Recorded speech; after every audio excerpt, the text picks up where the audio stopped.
La parole est à Monsieur Philippe Meunier.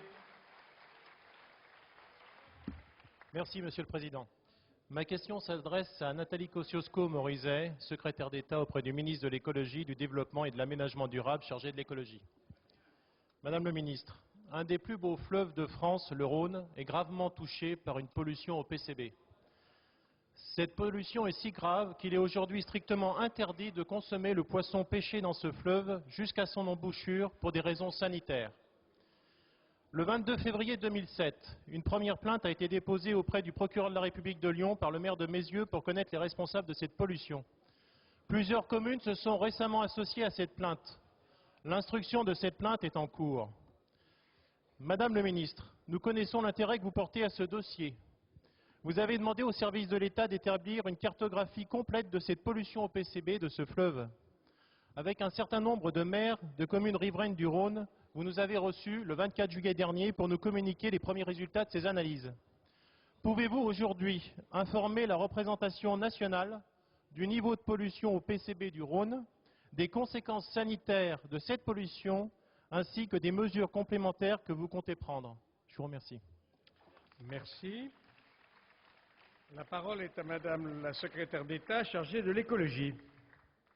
Monsieur le Président, Mesdames et Messieurs les députés, Monsieur le député Philippe Meunier, les conséquences sanitaires des PCB, plus communément appelés pyralènes, sont désormais avérées. Les risques dermatologiques sont connus.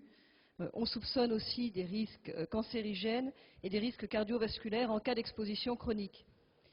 C'est d'ailleurs pour ça que depuis 20 ans, il est absolument interdit en Europe d'utiliser des PCB dans la fabrication d'appareils. Néanmoins, il existe, vous le savez bien, une pollution ancienne, d'origine industrielle, une pollution historique, une pollution persistante, installée, car ces produits sont très stables et il nous faut aujourd'hui la prendre en compte. Comment? Alors d'abord, en recensant les produits qui contiennent du PCB. Il y en a à peu près 500 000, principalement des transformateurs électriques. Ensuite, en les éliminant. Un plan est en place qui doit prendre fin en 2010. Aussi, en surveillant, ceci se fait en lien avec le ministre en charge de l'agriculture, et ce sont ces mesures qui ont permis de détecter la pollution sur le Rhône, puisque 852 analyses ont déjà été menées à ce jour.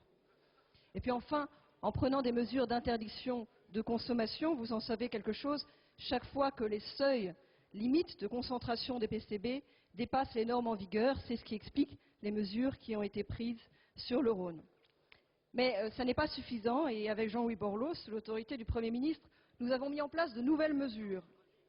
D'abord, l'intensification des investigations sur les sédiments, mais aussi sur les poissons, avec des mesures dans la chair des poissons. Ensuite, en demandant l'avis de l'Agence de la sécurité sanitaire alimentaire pour un ciblage plus précis des catégories de poissons et peut-être pour préciser les mesures d'interdiction sur les conseils d'alimentation. Et puis enfin, nous travaillons à des solutions de dépollution et de suivi, et je sais qu'elles vous tiennent à cœur, Monsieur le député. J'installerai et je présiderai moi-même le 10 octobre prochain le premier comité de pilotage sur la pollution du Rhône par les PCB. Je vous remercie. Merci.